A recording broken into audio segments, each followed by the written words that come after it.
Fala, filhotes, estão vivos? No vídeo agora nós vamos falar um pouquinho sobre filosofia clínica, sobre propedêutica, essa obra do Lúcio Pachter, segunda edição da AG Editora. Essa obra aqui.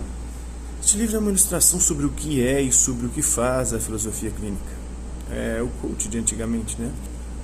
Agora eu tô com um espinho aqui, velho. O objetivo é mostrar a clínica filosófica como ela é na prática, sendo dirigido a estudiosos da filosofia, da medicina, da psicanálise e das ciências humanas em geral. A filosofia clínica é um projeto desenvolvido por filósofos brasileiros formados em faculdades de filosofia reconhecidas pelo MEC. O projeto consiste em adaptar a filosofia acadêmica à clínica. A partir de 1980, o filósofo Lúcio Pachter passou a pesquisar e sistematizar esse trabalho, que hoje já se espalha por diversos estados brasileiros e abrange grande número de filósofos, na maioria professores universitários, especialistas e mestres em filosofia. Em meados de 1998, a França, Inglaterra, Alemanha e Estados Unidos começaram suas pesquisas em filosofia clínica. Este livro é uma introdução ao trabalho desses filósofos, escrita para estudiosos da filosofia, da medicina, da psicanálise e das humanas em geral, os editores. O autor, Lúcio Pachter, é natural de Porto Alegre. De tradicional família de médicos e cirurgiões, iniciou seus estudos no Colégio Marista, em Criciúma, Santa Catarina. Posteriormente, estudando em escolas do Rio de Janeiro e de Porto Alegre. Desenvolveu seu trabalho de pesquisa em filosofia em diversas faculdades e universidades, na PUC do Rio Grande do Sul, na FAFINC, Rio Grande do Sul, faculdades Tuiuti, no Paraná e faculdades metropolitanas unidas em São Paulo. Sua formação universitária abrange filosofia, psicologia e psicanálise, tendo pós-graduação nas três áreas. Durante a década de 80, pesquisou o que mais tarde denominaria a filosofia clínica, fazendo viagens de estudos a Portugal, Espanha, França, Holanda, Inglaterra e Escócia, principalmente. Em 1994, abriu em Porto Alegre o Instituto Pachter, uma instituição direcionada à pesquisa, à clínica e à formação de filósofos clínicos, também dos editores, né? Vamos à apresentação, depois a introdução. Em uma fria manhã de junho, ia caminhando ao Instituto Pachter, aninhado em meu blusão de lã, sem pressa, me aquecendo por um solzinho meio adormecido. Abri as cortinas e fiz minha habitual tintura, que é como meus alunos chamam meu café. Nada de especial, 3 colheres de pó forte para nenhuma colher de açúcar. O aroma logo se espalha pelas salas do instituto.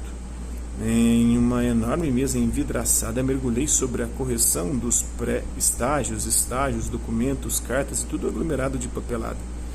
Metade disso se esparramou pelo chão até que eu localizasse o telefone sem fio que tocou debaixo de algum monte. Do outro lado da linha, um editor, voz pausada e firme, Paulo Ledur, tinha ouvido contar da filosofia clínica para um amigo dele, filósofo, que lhe telefonara de Belo Horizonte. O convite era simples. Um livro sobre a filosofia clínica contendo origens, definição, aplicação, método, fundamentação e os outros 10.000 pecados racionais. Chegava então mais cedo um convite que eu preferia receber mais tarde. Fiquei imaginando como deve ser insuportável um tratado formal sobre filosofia clínica. Ofereci a ele as nossas apostilas de aula. As apostilas são cadernos clínicos contendo transcrições de aulas gravadas, apontamentos e erros editoriais de todas as naturezas e algumas bravatas metodológicas. O editor resistiu na proposta, passou a tarde no instituto, tomou os cadernos clínicos, 5 dos 18, e os levou. Algumas semanas depois, liguei a ele na véspera de uma longa viagem, exatamente por ser véspera, e ouvi aquilo que esperava ouvir, mas me pareceu muito pior por ter sido dito tão educadamente. Os cadernos são amontoados de textos áridos destinados a filósofos, sem jeito de livro e carentes de correções, achou o editor. Recado bem entendido, ok. Então acertamos o livro que aqui está. Uma parte foi escrita no pequeno computador pessoal, em saguões de aeroportos, restaurantes, quartos de hotel, em cada tempo que consegui no espaço de um mês, enquanto viajava por mais de 10.000 quilômetros pelo Brasil, preparando aulas, dando palestras, entrevistas e abrindo novas turmas de filosofia clínica. Não muito diferente da maneira como foram escritos os cadernos clínicos, depois viajei ao sul de Santa Catarina, à casa de meus pais, e o terminei.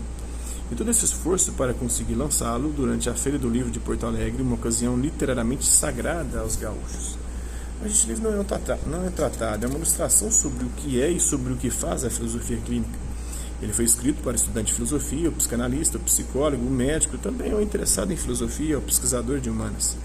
Depois dele, certamente, virá em breve o Tratado sobre Filosofia Clínica, um calhamaço formal escrito exclusivamente a filósofos profissionais, com todo o imponderável rigor acadêmico, sem concessões ao leigo, como desejaria Kant, com edições em outros idiomas, capa dura.